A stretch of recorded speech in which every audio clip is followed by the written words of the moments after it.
আপনারা জানেন যে মধ্যপ্রাচ্যের চলমান সংকটের পরিপ্রেক্ষিতে বিশ্ববাজারে যে সংকট, জ্বালানি তেলের সংকট এবং যে জ্বালানি তেলের মূল্য বৃদ্ধি পেয়েছে, এর পরিপ্রেক্ষিতে আমাদের দেশেও জ্বালানি তেলের যে অবৈধ মজুদের অপচেষ্টা এটা পরিলক্ষিত হচ্ছে। আমরা ইনফরমেশন পেয়েছি, এর প্রেক্ষিতে আমাদের ঊর্ধ্বতন সদর দপ্তরের নির্দেশনা অনুযায়ী আমাদের দায়িত্বপূর্ণ এলাকার ভিতরে যে কয়েকটি জ্বালানি তেলের ডিপো রয়েছে, সেই ডিপোগুলোতে আমরা বিজিবি মোতায়েন করেছি। সারা বাংলাদেশে আপনারা ইতিমধ্যে জানেন ৯টি জেলায় মোট ১৯টি জ্বালানি তেলের ডিপোতে আমরা বিজিবি মোতায়েন করেছি। এর মধ্যে সরাইল রিজিয়নের মধ্যে যে ৫টি জেলা রয়েছে সেখানে আমরা ১০টি তেলের ডিপোতে আমরা বিজিবি মোতায়েন করেছি। এরই পরিপ্রেক্ষিতে সিলেটে ২টি জ্বালানি তেলের ডিপো রয়েছে, আপনারা ইতিমধ্যে জানেন। একটি হচ্ছে পদ্মা অয়েল কোম্পানি পিএলসি এবং যমুনা অয়েল কোম্পানি লিমিটেড। এই দুটো তেলের ডিপোতে আমাদের ৪৮ বিজিবি এবং ১৯ বিজিবি একটি করে প্লাটুন মোতায়েন করা হয়েছে।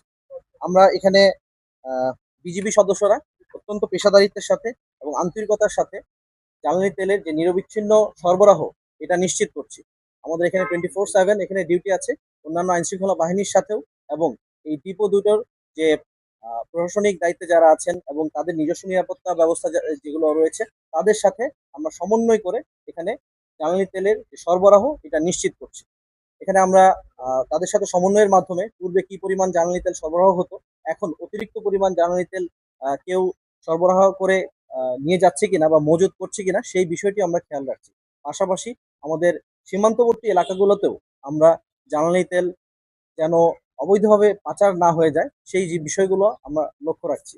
আমরা সীমান্তবর্তী এলাকায় আমাদের অ্যাওয়ারনেস প্রোগ্রাম জারি রাখছি। আমাদের সাথে আমরা যে স্থানীয় জনগণ বা জনসাধারণ রয়েছে তাদেরকেও আমরা আমাদের সাথে নিয়েছি, তাদের মধ্যেও যে অ্যাওয়ারনেস সেটা আমরা গ্রো করছি। বিশেষ করে আপনারা জানেন যে সিলেটে আমাদের দায়িত্বপূর্ণ এলাকার ভিতরে বেশ কিছু আইসিপি এবং এলসিপি রয়েছে। এই এলসিপি বা ল্যান্ড কাস্টম পোর্টগুলোতে আমরা এক্সপোর্ট এবং ইম্পোর্টের জন্য কিছু যানবাহন ব্যবহার করা হয়, যেগুলো ট্রাক বা লরি ব্যবহার করা হয়। এগুলোর মাধ্যমেও যেন কোনোভাবে আমাদের জ্বালানি তেল দেশ থেকে, সেটা ট্যাঙ্কিতে করেই হোক অথবা অন্যভাবে কোনো ব্যারেলে করে, অবৈধভাবে যেন এই আমাদের জ্বালানি তেল পার্শ্ববর্তী দেশে পাচার না হয় সেই ব্যাপারেও আমরা সজাগ আছি। আমরা নিয়মিত তল্লাশি কার্যক্রম করছি।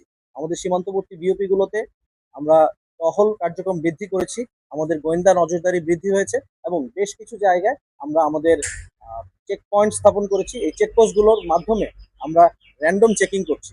সীমান্তবর্তী যে সমস্ত ফুয়েল স্টেশন আছে সেই ফুয়েল স্টেশনগুলোতেও আমরা যোগাযোগ করেছি। এছাড়াও আপনারা জানেন যে স্থানীয় প্রশাসনের মাধ্যমেও কিন্তু ট্যাগ অফিসার নিয়োগ করা হয়েছে যারা বিভিন্ন পেট্রোল পাম্পের দায়িত্ব থাকবেন।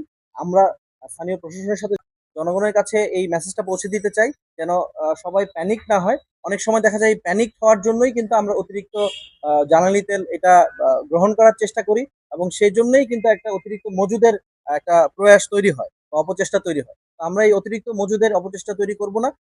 আমাদের এখানকার সরবরাহ এবং যে আইন শৃঙ্খলা পরিস্থিতি এটা স্বাভাবিক আছে, এটাই এই মেসেজটা আপনাদেরকে আমরা দিয়ে দিচ্ছি। ধন্যবাদ।